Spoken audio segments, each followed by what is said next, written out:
किसी ने कहा है ना कि क्या हार में क्या जीत में किंचित नहीं भयभीत में, कर्म पथ पर जो मिला ये भी सही वो भी। समुद्र का पानी उतरता देख के किनारे पे घर मत बना लेना।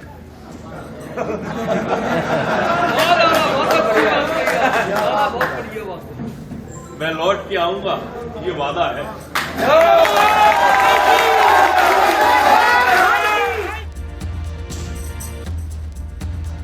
मध्य प्रदेश में बीजेपी के सबसे फायरब्रांड नेता, कट्टर हिंदुत्व की छवि, सूबे के गृह मंत्री और अक्सर अपने बयानों को लेकर चर्चा में रहने वाले नरोत्तम मिश्रा चुनाव हार गए।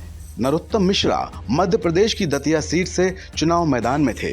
साल 2008 से लगातार वो इस सीट से विधायक रहे, लेकिन इस बार पासा पलट गया।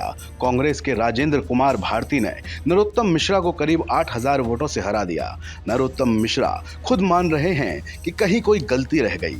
असफलता एक चुनौती है, इसे स्वीकार करें। कहां गलती हुई है सोचें और विचार करें।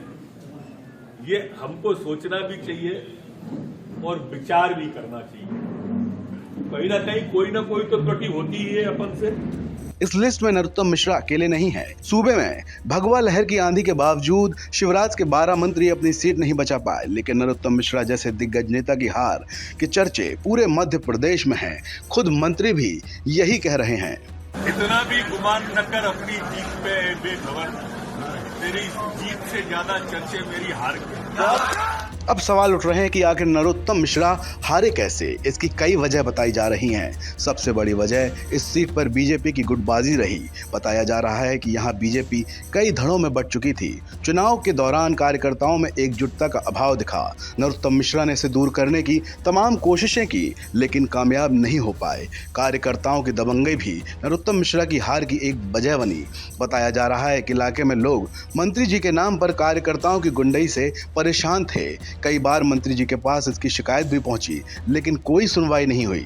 दतिया के स्थानीय नेता अवधेश नायक का कांग्रेस में जाना भी एक टर्निंग पॉइंट रहा। अवधेश नायक ब्राह्मण हैं और ब्राह्मण वोटर इस सीट पर निर्णायक भूमिका में होते हैं। कांग्रेस ने अवधेश नायक को चुनाव में नहीं लड़ाया, लेकिन ब्राह्मणों के वोट बढ़ गए।